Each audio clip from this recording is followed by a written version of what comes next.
who's hiring and who's firing. The Snapchatization of Instagram, RIP, comments section, and Huawei is only for millennials. Don't touch that Huawei if you were born after 1982. All that and a whole lot more coming up on Tech News Today. This is Twit. Bandwidth for Tech News Today is provided by CacheFly at CACHEFLY.com.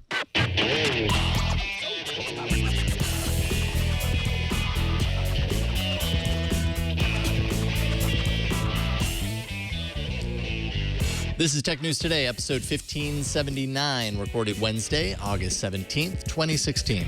This episode of Tech News Today is brought to you by Rocket Mortgage by Quicken Loans. Rocket Mortgage brings the mortgage process into the 21st century with a fast, easy, and completely online process.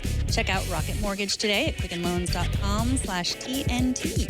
And by Wealthfront. Wealthfront is a low-cost automated investment service and the most sophisticated way to invest your money. Whether you've got millions or you're just starting out, visit wealthfront.com/TNT and sign up to get your free personalized investment portfolio. That's www.wealthfront.com/TNT. And by Epson's new EcoTank printers. With Epson's line of SuperTank all-in-one printers, you can print thousands of documents without running out of ink. EcoTank is loaded and ready to print when you are.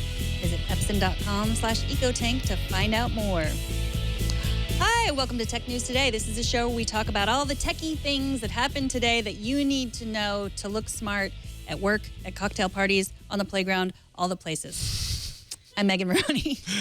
I'm Jason Howell. I have a feeling the On the Playground is foreshadowing our How I Watch TNT. Stick around. You won't want to miss it because the kids, they're into the TNT. That's what I've heard. Mm-hmm. They should be. Yeah.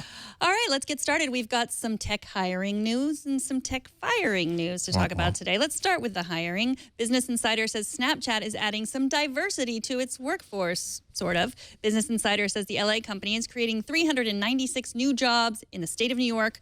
They're also getting tax breaks for those jobs that total up to $5 million.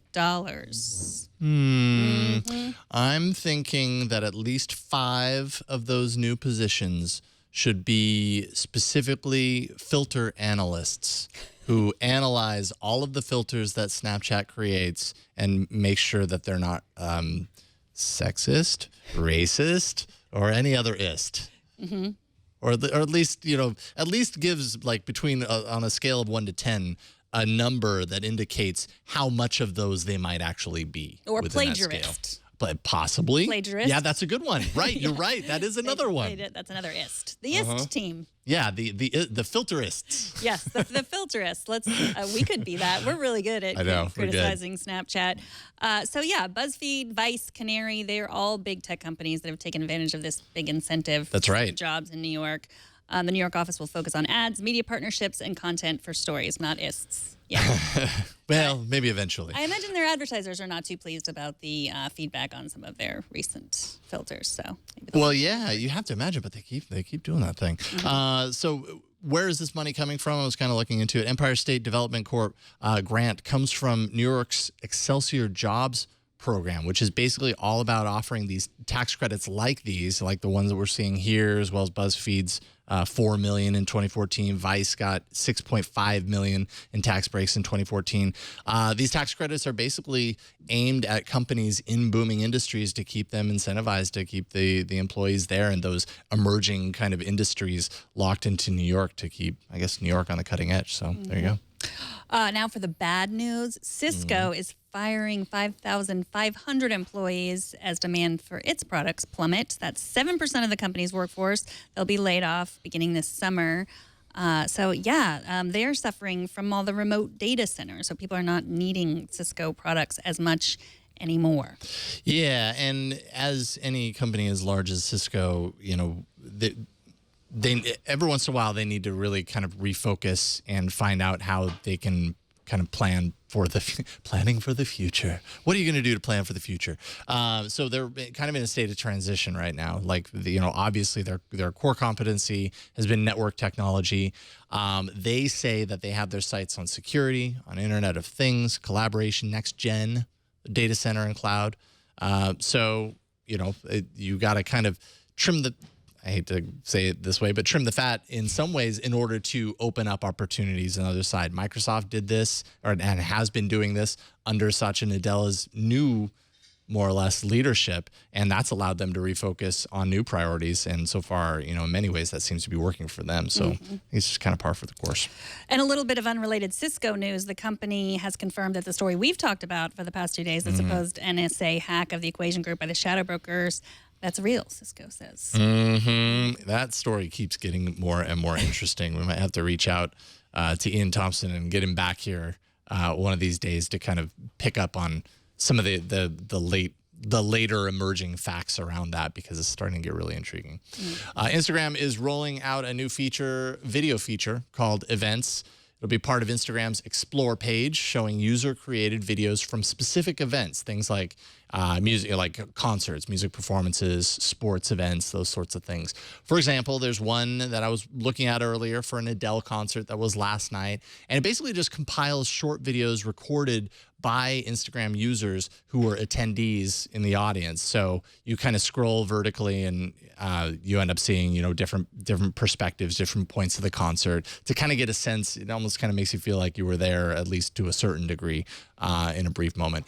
Instagram says the new channel is personalized for each user, highlighting events that a user might enjoy seeing, though it's also clear that there's a bit of curation going on here as well. So I don't know. What do you think?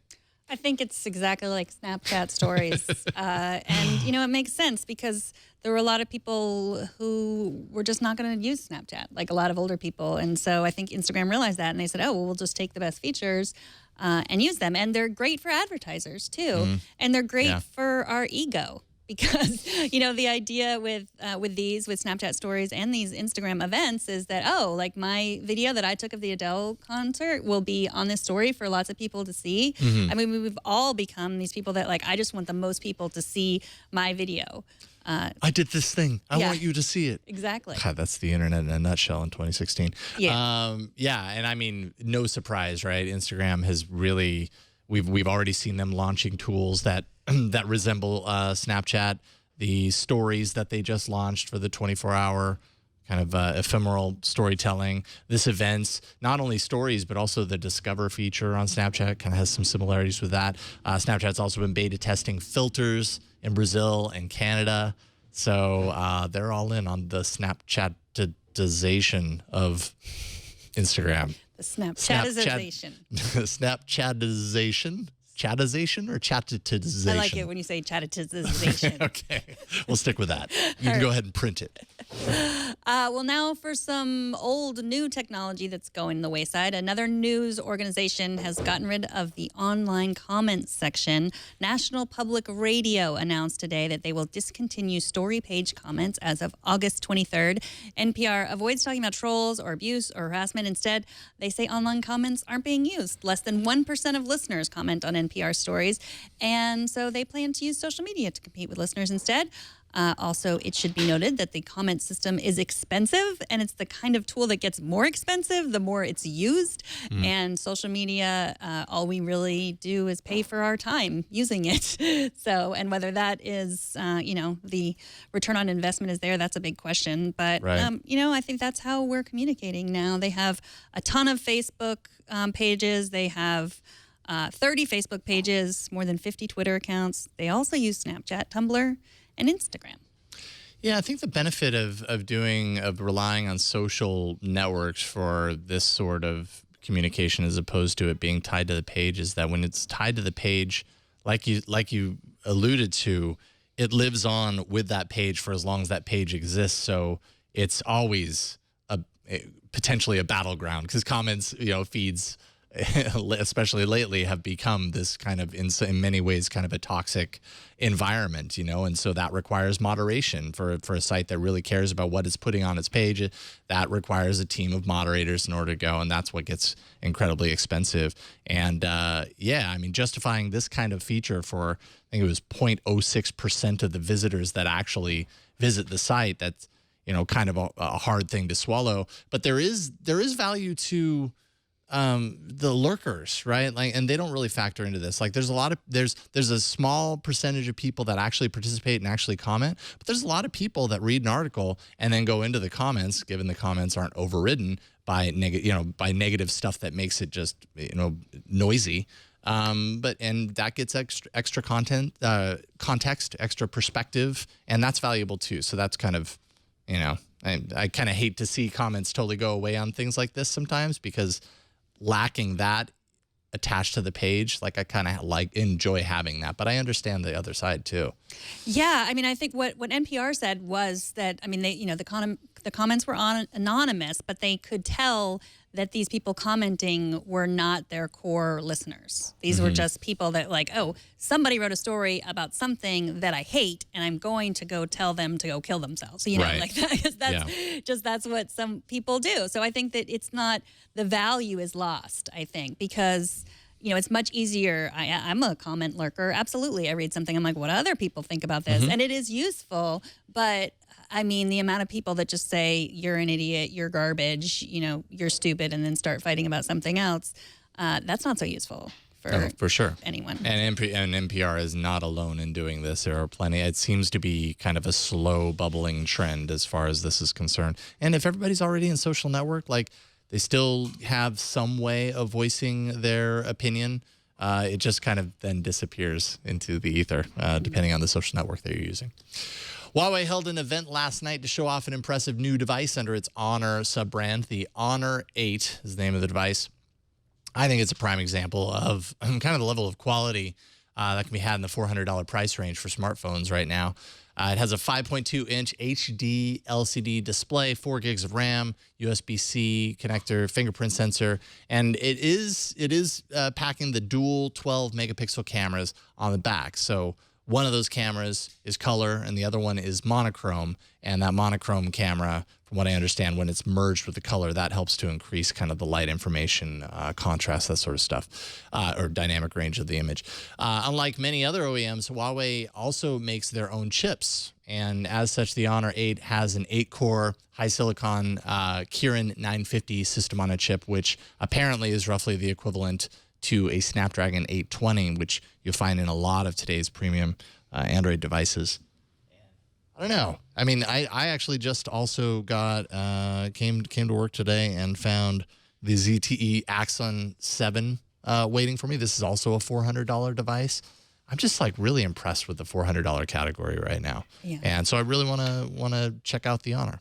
Are you going to drop your iPhone and go right to Huawei and get an Honor? I think I'm too old for this. Like, from what I read, they really want millennials to buy this phone. Oh, this is a millennial only phone? Yeah, that's what. Yeah, I didn't know that. That's what The Verge said. Lauren Good reviewed it, and she said she said won't burst into flames if you were born after 1982 and you hold it, but that Huawei really wants you to buy this if you're a millennial. They said millennials hold their phones in one hand. That's a millennial thing. Wow. And it's very original and unique, and that's another millennial thing. You know what I've noticed is a big millennial thing? Like, not liking when people say that's a millennial thing. Yeah, that's definitely up on the list for sure. So it's The Verge that's calling this a millennial phone, right? They say that's what Huawei says. Oh, so okay, so that's interesting. Yeah. Huawei's cashing in on the millennial keyword. Okay, I don't know how I feel about that. But hey, if you're iOS, well, you're an iOS user. Their UI version of Android actually resembles to a certain degree iOS in the sense that it doesn't have like the app drawer. It's more like the side scrolling for all of your apps. Anytime I use the UI like that, I feel completely lost. But that's just because I'm used to the way that Android does it. So you might feel more at home. Maybe when we do the iOS Android swap, maybe you'll end up with a Huawei phone. I don't know. Yeah, because I don't want to put my apps in drawers. How do you find them? Wait a minute. On second thought, I think we have to have you put apps in drawers. Yeah, the app drawer. Just one. What? Not multiples. There aren't like a bunch of different drawers that you have to open. Okay. It's just one drawer. Do you have to fold the apps? Because I'm really good at folding things. Sometimes they do end up inside out, though, and that's kind of annoying. Okay. When you go to use them, you have to like turn them outside in, and then you can use them. So. All right. Well, what if our legs are not designed as effectively as they could be? What if our legs were capable of dexterous walking, running, and most significantly explosive omnidirectional jumping and actively compliant landing, then we might be an Olympian or a robot. The Verge reports that a researcher at Carnegie Mellon has just submitted his thesis on the goat robot leg, so-called not only because it was inspired by goat's ability to navigate mountain cliffs, but because GOAT stands for Gearless Omnidirectional Acceleration Vectoring Topology. So this makes the robot legs more dynamic, more able to run in three directions without turning. It also makes doing the robot much more difficult for people. The goat leg is still in early testing. Yeah, it would be hard to imitate this goat leg. Yeah, you can't do the robot with that goat leg robot. 2 thoughts. Okay. I don't ever want this robot to bring me an unopened can of soda because I'm pretty sure I wouldn't open it if it did. And secondly, I think this would be awesome to ride. Would this be like an awesome replacement for the hoverboard? Like the hoverboard trend fades and everybody's just hopping down the street on one of their little goats. Okay, so it's not designed. It's neither designed to bring you soda nor designed to be ridden. It's Well, then great. I got nothing. It's good for disaster environments. Oh, those things. Okay. All right, fine. It acts like a spring, but it's not a spring. It's much better designed. If I were, a professor in robotics, I could explain that, but Yeah. just trust me on that. It also has inertial reorientation during flight. Also very important. So it's up in the air and it figures out how it needs to land in order to land effectively. Very cool. This robot might in fact be smarter than everyone here at Twit. I don't know. I'm sure What is it is. doing right now? That doesn't look very smart. It's in doing the midair robot. trying to move and it doesn't know that it can't move because it's in air. This is the testing phase. Oh. Still in early testing. Okay, fine. After the break, is Siri sexist or just sassy? Kerry Davis from Engadget will help us find out. But first, let's take a minute to thank Rocket Mortgage by Quicken Loans, the sponsor of this episode. Getting a new mortgage or refinancing can be frustrating and time-consuming. We've been thinking of refinancing our house for a while, but we're not sure if the money that we'd save would be worth all the time and hassle of all that paperwork. It seems very last century. Rocket Mortgage brings the mortgage approval process into the 21st century. It's fast, it's powerful, it's completely online. Rocket Mortgage has taken all the complicated, time-consuming parts of applying for a mortgage out of the equation entirely. So let's say you hate searching through stacks of old files and paperwork. With Rocket Mortgage, you just share your bank statements and your pay stubs, just a touch of a button. It helps you get approved in minutes for a custom mortgage that's tailored to your unique financial situation. With Rocket Mortgage, you can do all of this on your phone or your tablet. It's a quick online process that you can manage from the convenience of your couch or from wherever you are. So if you're looking to refinance your mortgage or buy a home, check out Rocket Mortgage today at quickenloans.com/TNT. That's quickenloans.com/TNT. Equal housing lender, licensed in all 50 states. NMLSconsumeraccess.org, number 3030. And we thank Rocket Mortgage by Quicken Loans for their support. It is AI Week at Engadget, and Kerry Davis from Engadget's In Case You Missed It is here to discuss her thought-provoking piece called How We Trained AI to Be Sexist. Thanks so much for joining us, Kerry. Thank you for having me. So we're not the first to ask why all artificial intelligent assistants are women, but I have yet to hear a valid reason as to why. Now, you profiled a chatbot personality designer named Jacqueline Feldman. What were her thoughts on some of the ways that these assistants clearly think of women by some of their responses? Yeah, so exactly right. So they were really thinking about it even before Jackie was hired. The company called Casisto, they're a banking AI company. So they're charged with creating these artificially intelligent chatbots to sort of talk people through very simple sounding things. How much money do I have in my account? What did I spend the most money on last month? But before they started writing their own personal chatbot that people can sort of plug and play, almost like PayPal and any other app, they said, we want this thing to be genderless. And they hired her, and she had a very strong sort of feminist point of view, and they went with it. And, I'd never thought about these things critically before at all, before I talked to Jackie.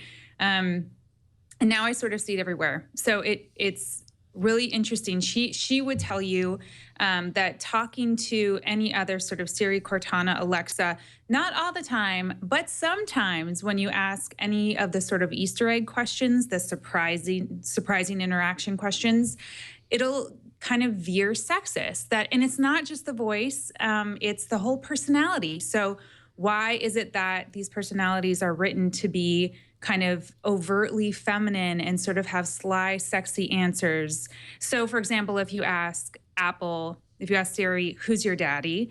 It'll say, you are, and then say, can we get back to work now? And so like, you can't really do both. And so people might say, what's the harm in, these sort of flirty interactions? Well, the point is that all of the personalities, for the most part, with few exceptions, that we all interact with day to day are written in this way. And so that's really the question that Kasisto is trying to get to. They ended up making this totally genderless bot. And I think it's kind of fun to interact with. I was really surprised that I liked it. If you tell it goodbye, it'll say, oh, that's the X in the top right. It talks about being a bot. It's kind of funny in a different way than we're used to. We talk a lot on the show in the past, and this has been a recurring topic about kind of inclusion in the workplace. All these sorts of topics about the workplace kind of, I don't know, at least in Silicon Valley, being filled so much with a certain demographic that it ends up disregarding another demographic. Do you think that's kind of what's going on here? Like the people that are building these AI assistants, is it a predominantly, let's say, just as one example, a predominantly male-driven department, driving those features? And is that trickling down into the technology? That's what people I talked to for this story seem to think. I interviewed a woman who's a computer scientist when she was at Stanford. Now she's a doctor, but when she was still getting her PhD at Stanford, she started a program called Sailors, which teaches computer science to girls, written and geared in a way for women, because in that field, it's even less than some of the other computer science. What's the ratio? It's less than 29% women. And so she believes that there's a real danger of just sort of perpetuating this homogeneous world in which the people writing the AI are all mostly men, women don't feel welcome, et cetera, et cetera.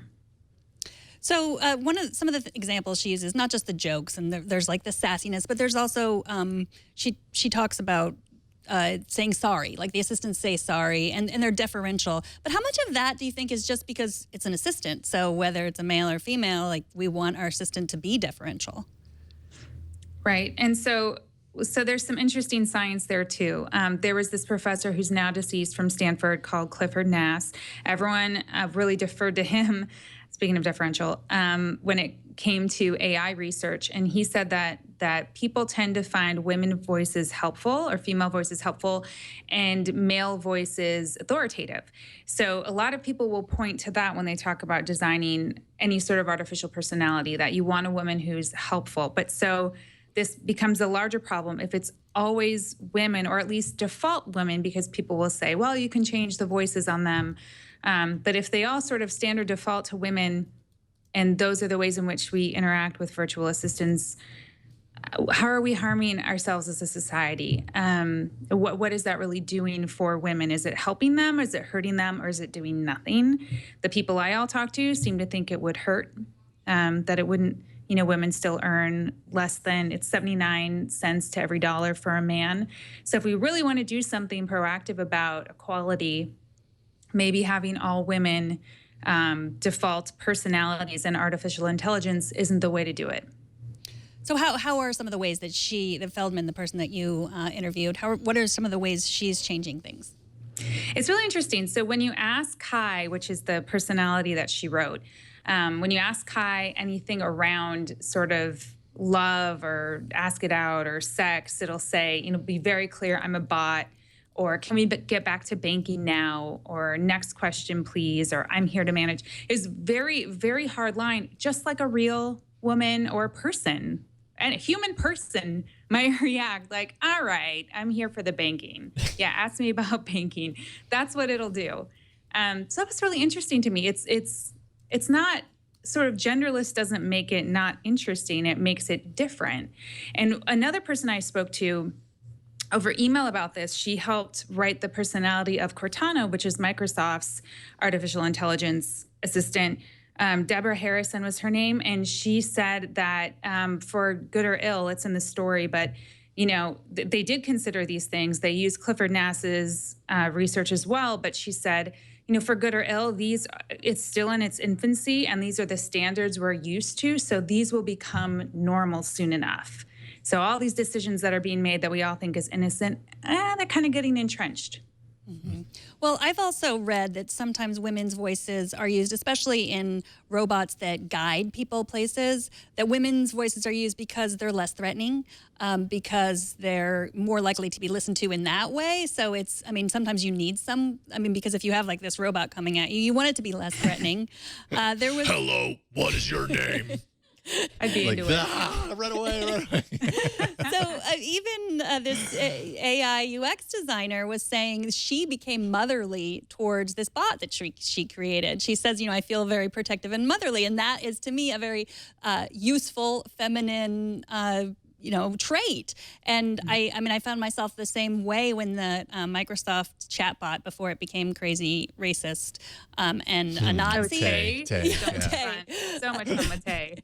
But it was a glorious 24 hours. But I know it was glorious. But my interactions with her were very motherly. It was like, she was offering to ask me out, and she said she was under 21 and, was going to buy alcohol. Like, I became very motherly toward her. Like, stop it, Tay, no.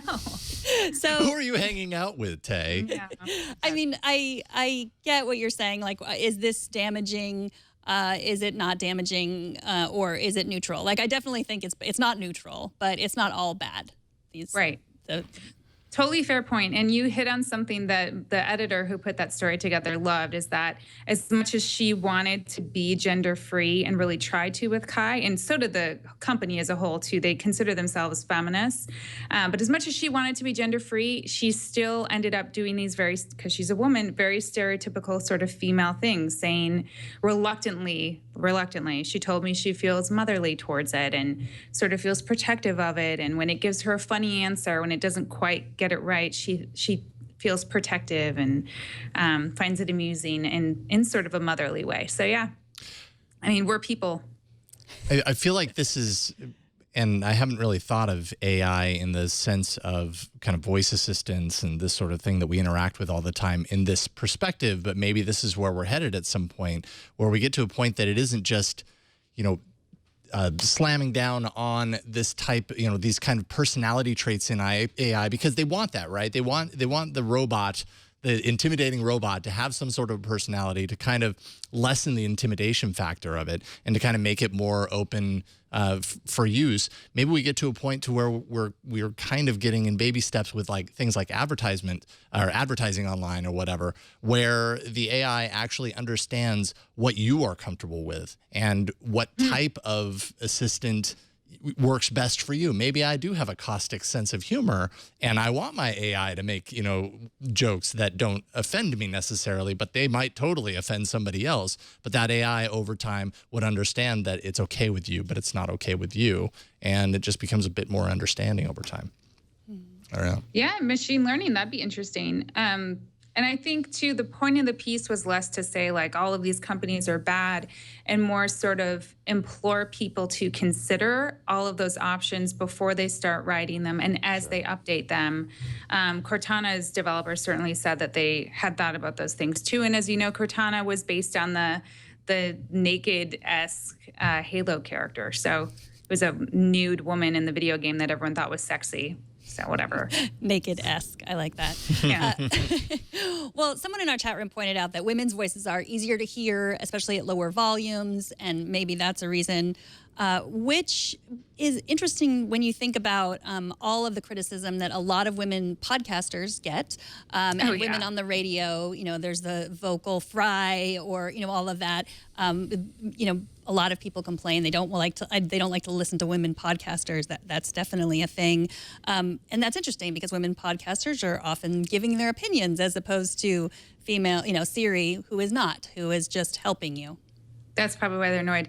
Yeah, that is a fair point, and I will take that. I would suggest that person sort of check out I just barely touched on some of it, but all of the research into why women's voices are used. It's not quite that clear and cut. There's also, in the UK and France, Siri defaults only there. Siri defaults as a man, not a woman. And why is that? We couldn't get Apple to answer that question or to answer go on the record for an interview. For what I could tell, just looking around online, they've never answered that question. So they're clearly thinking about it in some regard.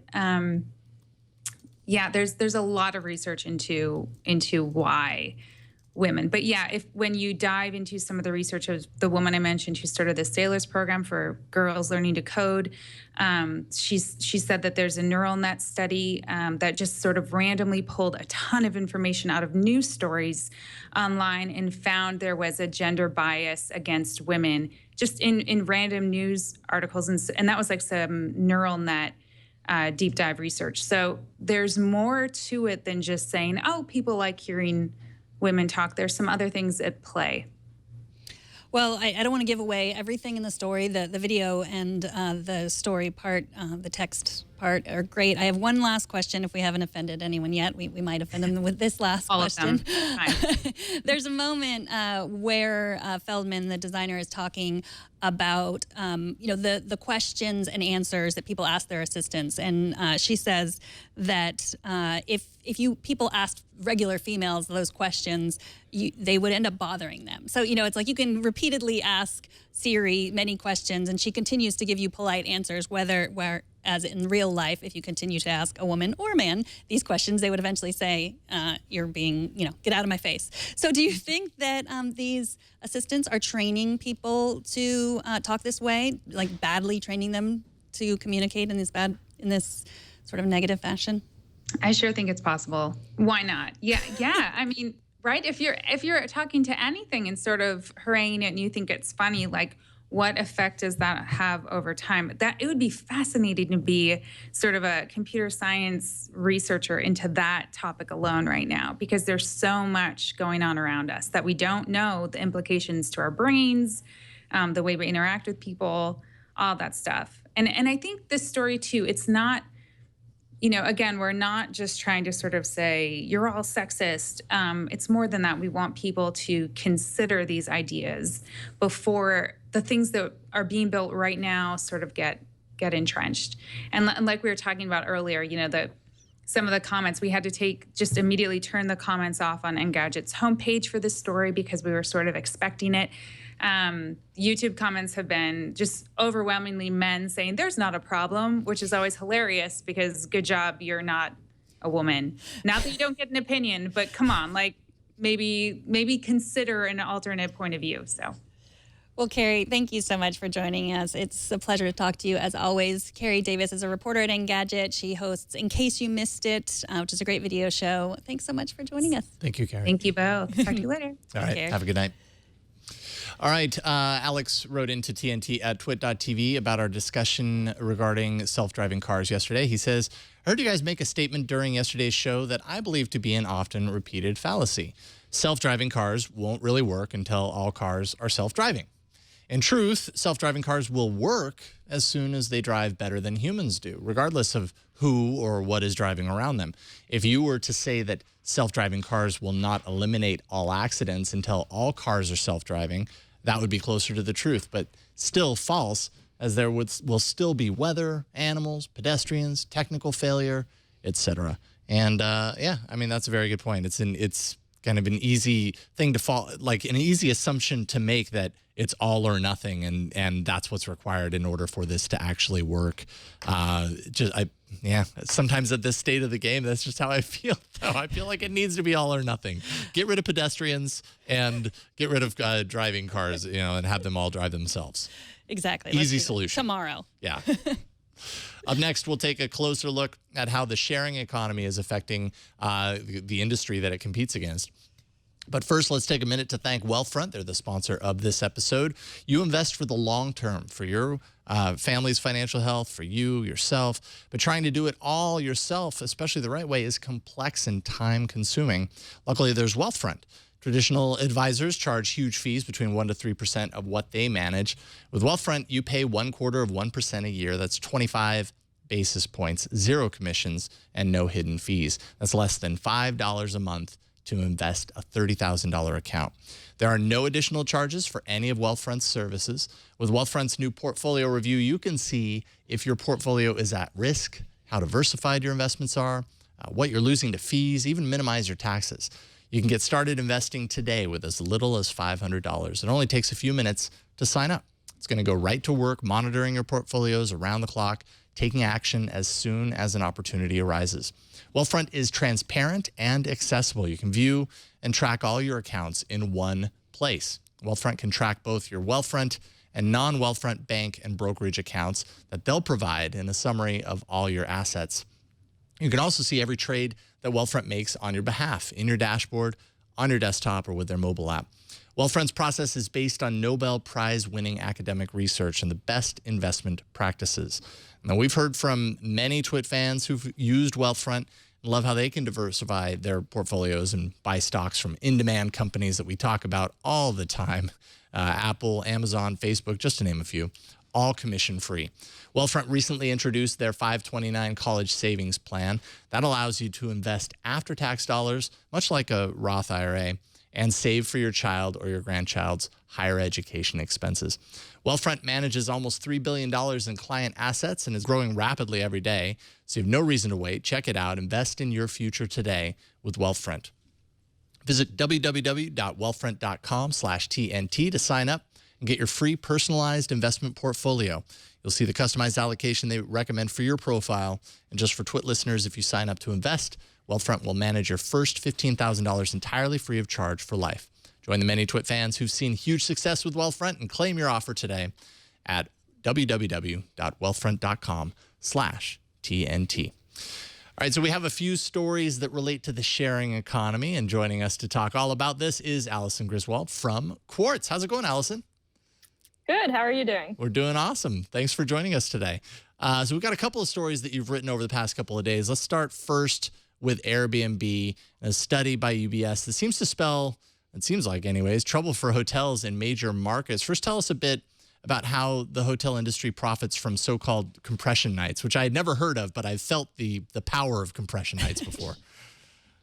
Sure. So compression nights are basically what you would think of as sold out nights. It's when there's 95% or more of the rooms are booked. And the reason that's important to a hotel is it allows them to essentially raise the rates, right? It's like basic supply and demand. Sure. You have a limited supply, you have a lot of demand, and then they'll start charging more. And usually that happens around local events. So like a marathon, a fashion week, a conference that brings a lot of people into town. And hotels will charge 35 to 70% more than their normal rate on a compression night. So that's a big difference in how much revenue they can make. And I mean, at this point, they kind of bank on that extra revenue. That's just business. But then a little, scrappy upstart like Airbnb comes along and gets in the way of that. How are they interfering? So what Airbnb does is it changes the supply and demand equation, right? Because you still have all the extra demand that comes in during a compression period. But instead of just having a limited number of hotels like there have always been, now all of a sudden you have Airbnb. So if a hotel charges you, say, $300 a night to book, and you don't want to pay that, you can go look on Airbnb and say, oh, maybe there's an alternative for me here. And so basically what that does is it hurts the pricing power that the traditional hotels have always had during these sold out nights. So I get that there's an unknown supply with Airbnb, but can they change? Can Airbnb owners also gouge? Can they change their prices based on an event? They can. And so Airbnb owners basically can set the pricing however they want. So it's definitely, they could raise prices. And this is totally me guessing. I don't have any data on this, but I would assume during a really high demand event, Airbnb homeowners probably do that, but not necessarily as systematically as a hotel chain would. Right, and plan, and they probably have it very, very organized, and the whole process. So this is happening in major markets. I think you mentioned San Francisco and New York. Is it trickling down to any kind of smaller markets? I mean, is this a threat to other places? So the UBS study only looked at compression nights in San Francisco and New York. So there isn't actual data on that yet. Sure. But I think it's certainly something you would expect to see as Airbnb builds out its inventory in any city. The same effects are going to carry through. Mm-hmm. And it's just hitting the major markets first. what can be done? I mean, from the hotel industry, from their perspective, obviously, this is huge against their bottom line. It's something that they've enjoyed for a very long time, and now suddenly, there is this resistance. Is there anything that the hotel industry can do to battle this? I don't know. What do you think?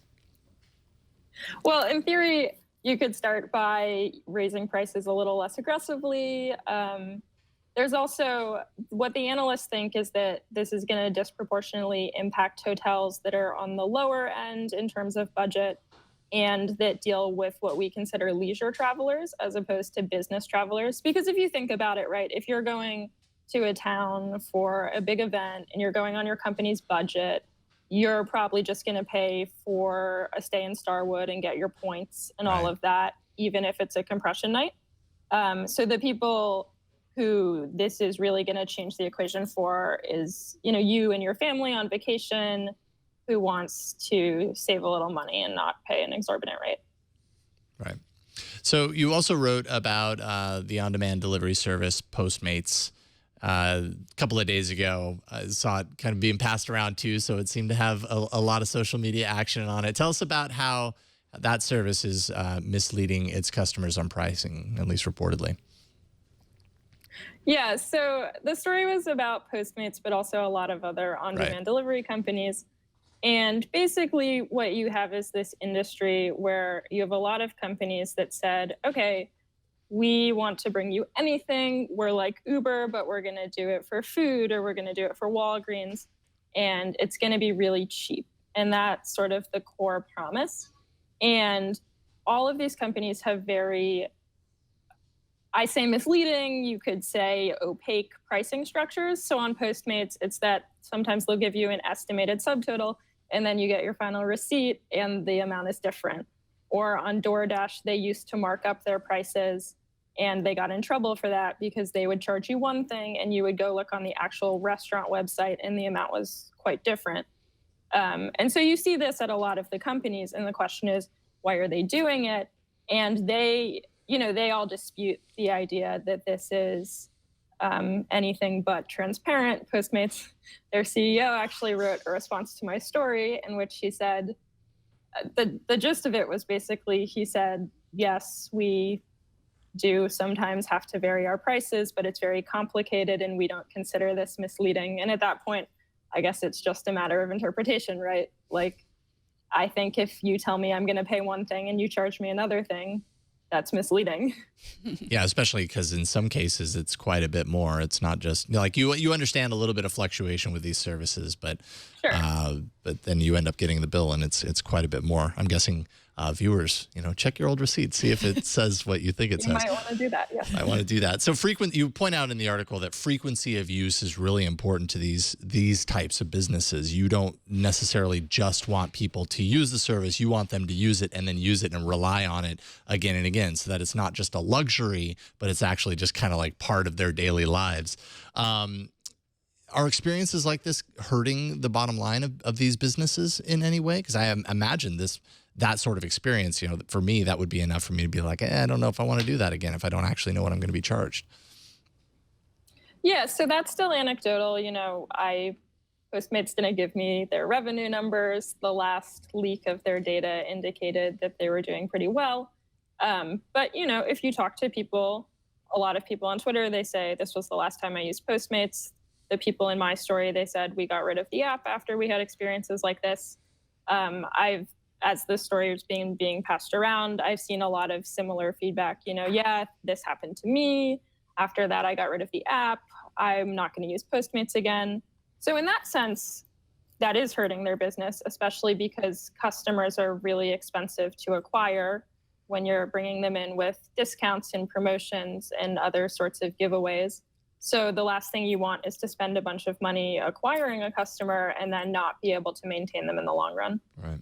From your research, does it look like the coupons were what brought in customers and they're not staying around? Like, and then now they're raising the prices? Like, have they been slowly raising the prices? Did you see anything about that? I mean, because they're in trouble?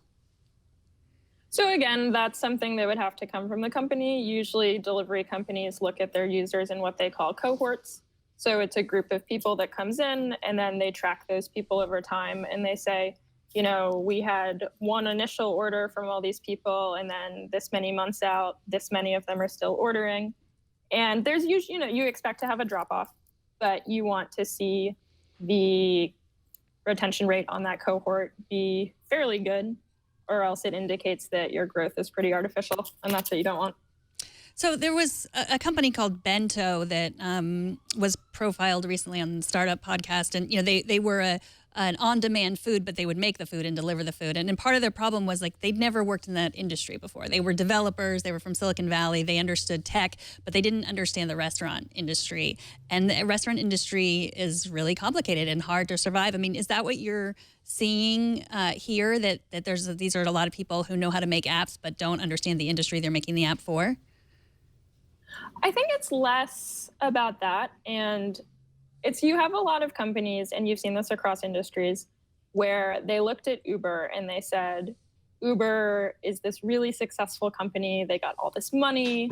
They had a great idea. They matched drivers to riders, and we can do this too. We can do it for groceries. We can do it for food. We can do it for cleaning services. And that's sort of the great fallacy of a lot of these companies, is that they talk about themselves as a quote unquote Uber for X company, but the model doesn't translate as easily as they think it does, because as soon as you get beyond purely matching riders to drivers, the equation starts to get a whole lot more complicated very quickly. And with food, you know, it's that restaurants have really thin margins and groceries have really thin margins, and there's only so much you can extract, and you have to keep it warm, and groceries are perishable. You know, you can go on and on. There are a lot of factors that just Uber doesn't have to deal with. For sure. Awesome stuff. Alison Griswold from Quartz. Where can people follow your work online? You can go to qz.com, which is the Quartz website, and I'm on Twitter. At Alison Griswold. Thank you so much for coming on today, Alison. We really appreciate it. Thank you. Take All care. right. Have a great night. You too. So today we have a Where Are They Now fan of the day based on the valuable cache of data that Jason found on Google+, the How I Watch post from months and months ago. Last week we showed you a picture of Rose doing tummy time while watching the show. Rose's dad, Tate, wrote us to say, even though it's been a few months, I was listening this weekend with my daughter, who is indeed 9 months old and crawling everywhere. There she was. And here is the updated photo of what that TNT tummy time did for Rose. All that watching TNT. Yep. That's how she can stand now. This is your baby on TNT. Yes. The shirt doesn't come with the show. No. This is not the baby you're looking for. Show us how you watch or listen to TNT. Record a video of yourself. Take a picture. Post it on Instagram, Twitter, Facebook, even Google+. We will find it there. Even months later, you might have a teenager or a high schooler by now, and you posted their picture of the baby. We will find it. Eventually. Use the hashtag #HowIWatchTNT. That's right. And we have another story, and it's going to involve pizza. You want to stick around for that. But first, let's thank Epson, the sponsor of this episode. Epson's revolutionary cartridge-free EcoTank line of printers for home and office introduce a new age in printing. The EcoTank ET4550 wireless all-in-one printer doesn't use ink cartridges. It features an amazing, innovative, refillable ink tank, earning it the title of CES 2016 Innovation Awards honoree. No more out-of-ink frustration. It includes up to 2 years of ink. That's equal to 11,000 black pages or 8,500 color pages. You can save up to 80% on ink with low-cost replacement bottles. It is also powered by precision core printing technology. It has an auto two-sided printing and a 30-page auto document feeder. Easy wireless printing from your tablet and any of your smartphones. All EcoTank printers deliver an unbeatable combination of convenience and value. With Epson's EcoTank line of printers, you'll have the freedom to print without running out of ink. The Epson EcoTank system was named the 2016 Small Biz Windows Printer of the Year. So visit epson.com/EcoTank today to transform the way that your home, your office, or your work group prints. For the best combination of ease and value, turn to the Epson EcoTank printers. That's EPSON.com/EcoTank. And we thank Epson for their support. All right, so I know you've always wanted to order yourself a Pizza Hut pizza, Megan. I know it. I like some pizza. And I Yes. know that deep down you've always wanted to be a superstar DJ, right, Megan? Absolutely, yes. These are the things that we learn about each other when we share an office. Well, now, both of your lifelong dreams can be realized at one time, as Pizza Hut is apparently turning some of its pizza boxes into full-blown DJ rigs, dubbed the world's first playable DJ pizza box.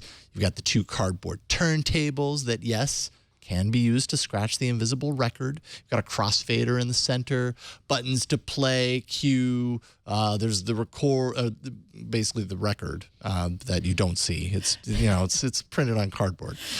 You can pitch it up or down. You can synchronize the beats, and most importantly, you can turn it up. Oh yeah. Well, and down, because there's down volume as well if you need controls for that. But it's battery powered. It connects to a computer or smartphone via Bluetooth. Will you get a pizza because you also get a turntable? I'm worried about the grease. Yeah, that's a big consideration, Like, right? It doesn't appear that a pizza has been on that turntable. Not this one. Unless it was a greaseless pizza. Is it a greaseless pizza? That's a great question. That's an invention that maybe they'll figure out someday, but I don't think we're there yet. Go ahead and turn up the audio because he's actually playing it in, and he'll scratch and stuff. Oh, he just turned it up. He just crossfaded. As at once I was a DJ, back in a previous life, I was a DJ, and this just seems like a nightmare scenario. I would not like this at all. Having no sort of like tactile anything is just like a straight up piece of cardboard. By the way, you're not going to be able to get this because it's limited to 3,500 UK restaurants, UK Pizza Hut. So unless you're going to travel over there to become a superstar DJ with your pizza box, then you're out of luck, Megan. That's sad. Or if one of our viewers happens to get one of these, why don't you don't need to send it to us, but record a video, show it. Mm-hmm. We want to see it. I know some in the chat room are from the UK, so. And might be DJs, maybe. We don't know. Well, they will be once they get one of these pizzas. That is it. TNT records live every Monday through Friday at 4 p.m. Pacific, 7 p.m. Eastern, 11 p.m. UTC at twit.tv/live. You can always be part of the show by emailing us your Pizza Hut pizza boxes, pictures of them anyways, or video, tnt@twit.tv. You can leave us a short voicemail, 260-TNT-SHOW, and find us on Twitter. We're at Tech News Today TV. Yeah, we love your pictures. We love your videos. We love hearing from you. We reread every single email. We don't respond to all of them, but I think we do a pretty good job of responding. We do an okay job. We do an okay job. Also, we want you to subscribe. Do that at twit.tv/TNT. Find all the ways. And if you want to tweet at me, we also love your tweets. I am at Megan Morrone. Yes, and I'm at Jason Howell. Thanks to our technical director, Kerry. Thanks to Patrick De La Hanty for operating the scrolling words that we look at and occasionally read. And thanks to you for talking tech with us today. We'll see you all tomorrow. Bye, everyone.